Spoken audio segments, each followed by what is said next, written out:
Most energy drinks labels will tell you there is almost 11 grams of sugar in the average energy drink serving size.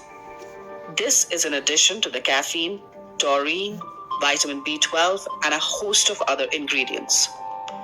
India is the diabetes capital of the world, and these energy drinks are being consumed by teenagers as young as 15 years old.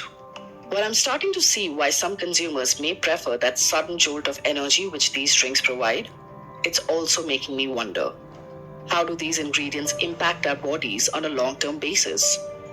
Our next guest helps us understand exactly that. Welcome, Dr. Rupal.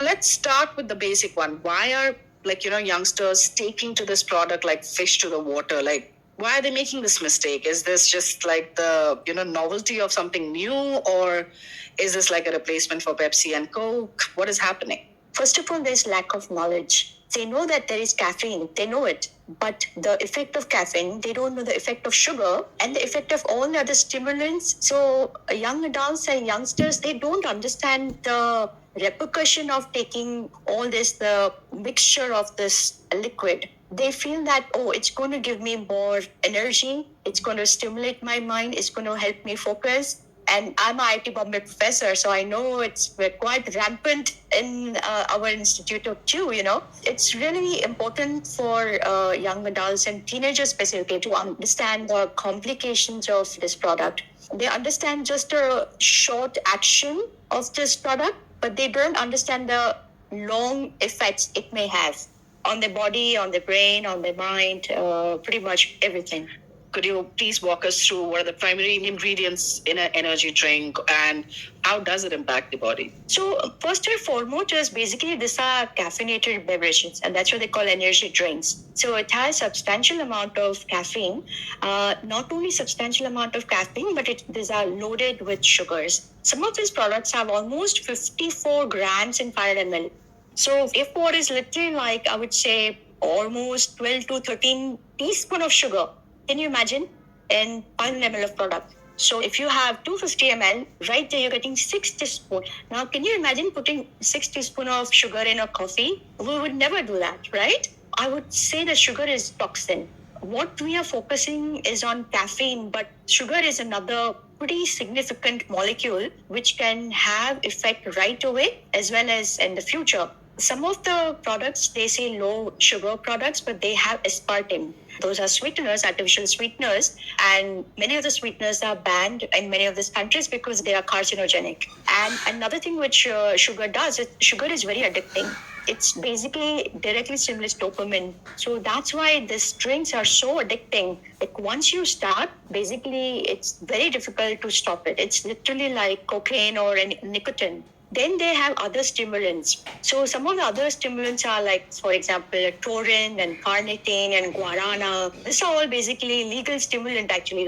So it's not just caffeine which is causing the issue. It's basically caffeine plus sugar plus a lot of the stimulants. And this particular guarana plant, it is also used as a traditional medicine among Brazil's indigenous people. And then guarana seeds has surpassed coffee beans in the caffeine content. So you can imagine that, so once teenagers drink, it immediately causes a lot of stimulation of their brain cells. So this, and then of course it has a lot of other vitamins. It has vitamin B3, B6, and many other vitamins. But problem with this is quantity they have is probably substantial amount, which has a lot of side effects.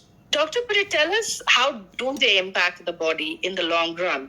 Like what kind of medical issues could become more common and more prevalent because of the excessive consumption of products like this in your early teenage years? So there was a beautiful study which was done, it just got published last year. And what they did, they basically checked all the studies which were done on understanding the complications of all these energy drinks. So what they found is basically one of the most common complication of this product was cardiac, heart side effects, cardiovascular effects. After that was neurological, which is a brain side effects and neurological side effects. The third was gastrointestinal. Children also have kidney problems. Some of them also had gynecological problem and dermatological. So let's start with cardiovascular effect.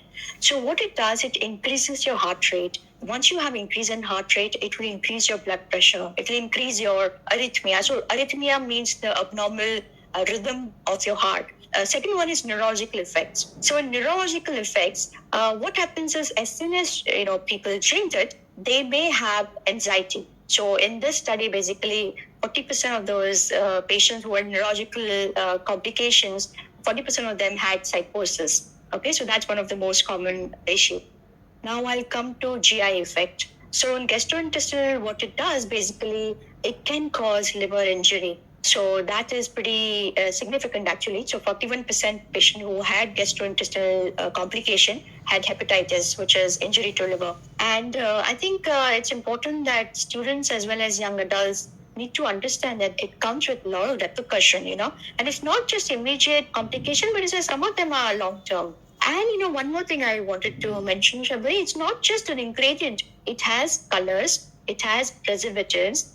Some of them has emulsifiers also. So, there are all these chemicals. And, we don't have good study on a lot of these chemicals, right? So I think it's important to kind of understand all this thing, and informed choice is very important, before young adults make the decisions.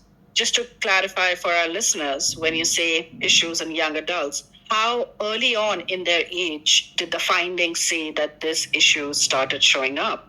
It depends upon how many drinks you're having per hour. If you have just maybe half a drink here and there, it may not pay off unless you are sensitive to caffeine. But many times, students or young adults, they don't stop at half, or they continue to have 2 or 3 drinks, and that's when you start, as the caffeine level increases in your blood, you start some complications. I'm trying to understand, is that why is there such a lack of regulations from food and drug administrative bodies in our country? Like, why is nobody taking, sitting up and being like, okay, this is getting unchecked, this is going unchecked, this is something which is being consumed by our young adults.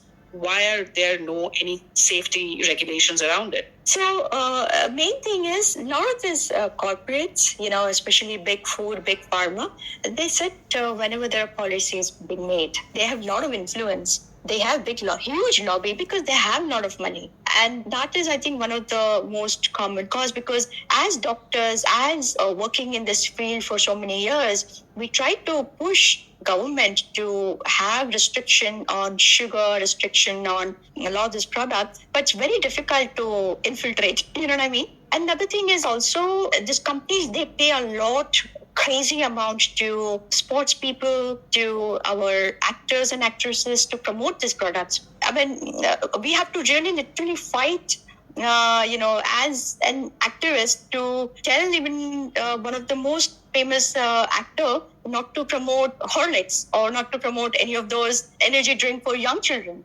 So by 30, by 40, we do see now very early on stage of onset of heart disease. And as I mentioned to you, this is government data. 5 to 9 years of age, already have 30% children who have high triglyceride.